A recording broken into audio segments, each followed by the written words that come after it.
Alright, so today, I'm thinking about finishing up the United stuff by doing a double unboxing video.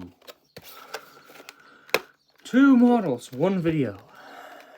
Well, I'm going to start off with in order, as I promised. The 737-300 will go first, then I'll take the 737-200 as the next option. So I'm going to open this up real quick. I'm going to get this open, and then I'll go into its details.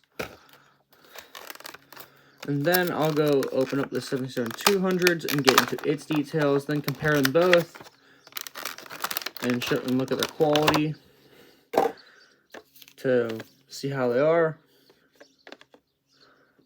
And then, yeah, so this aircraft here, the 737-300, it was first delivered to United Airlines in 1988. Where it flew for them for its whole entire life that it actually existed. And, well, it flew for them all the way up until 2009, where they basically just stored it at Victorville. Because, well, they had probably more efficient aircraft that would fit the role, so store it away makes about no sense. So, it is stored away until 2012, where they finally part it and scrap it. That would be the fate of N327UA. Then we have the other aircraft here, the 737-200 here, which is already starting to pop open somehow. Well, I guess it's time to start getting it open here. This Aeroclassics model is, it looks pretty nice, but I'll have to open it and check it personally here. After I set it down next to that 300. Ooh, wow. It's the first time actually opening this. Ooh, wow. Those are some neat inserts. Oh, it rolls too. I better be careful with this. Very careful, like I do with all my other models. Ooh, that's neat. A little font on the box.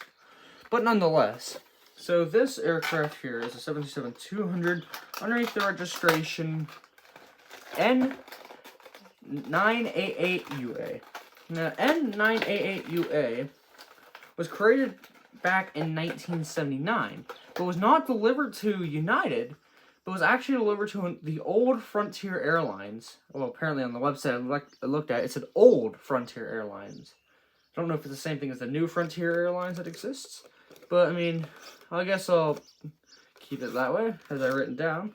Then it was given to United Airlines in 1986, underneath the registration of it started off as Frontier in 1979, underneath the registration of N7345F was its registration.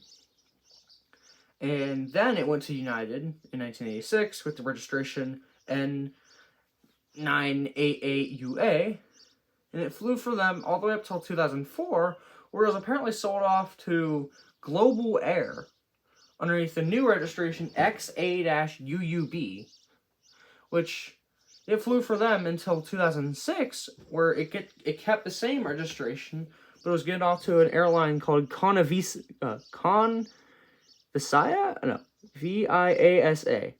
I don't know how to say that. I've tried pronouncing it before this, but couldn't really get it down.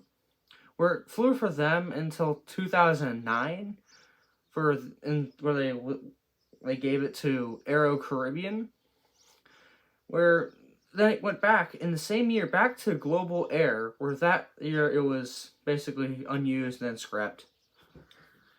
And apparently the tag for XA-UUB is now on a Learjet 45. Interesting little fact on that one.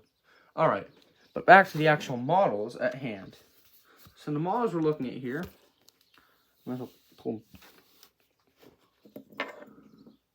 this rolling landing gear, I guess it's an advantage. I can just roll along the floor being the table. So here they are both next to each other. They both look pretty nice, honestly. They both fit the aesthetic of the United Airlines collection I'm trying to build up. And honestly, I feel like they both sit nicely together. Honestly, I mean, I feel like there's, like, the 300's a bit higher wings compared to the 200, even though they're basically almost the same thing except for an engine difference in length and fuselage. But, I mean, they're both pretty nice, I must say. They both came out pretty nicely. They both look nice, they both feel nice, they both feel well made. And I feel like these would fit well with my L1011. So, this is also at least a good thing. This is also my first double unboxing I've ever done, because I want to do a collection video here soon. And, well, this is my look at the United 737s that I picked up a while back. And now I can finally sit with the L1011 on the shelf. Shelf being the table area they're sitting on. And so what's to come now? So after I clear off this table over here, off all the junk that's sitting on it, I can start possibly doing airport stuff. And I still have the 747-200 here for my Phoenix models. I need to open that. And then I still gotta do a collection update. And because I remember last year I did a collection update on June 18th, which I wanted to do around the same time. I want to do a yearly update.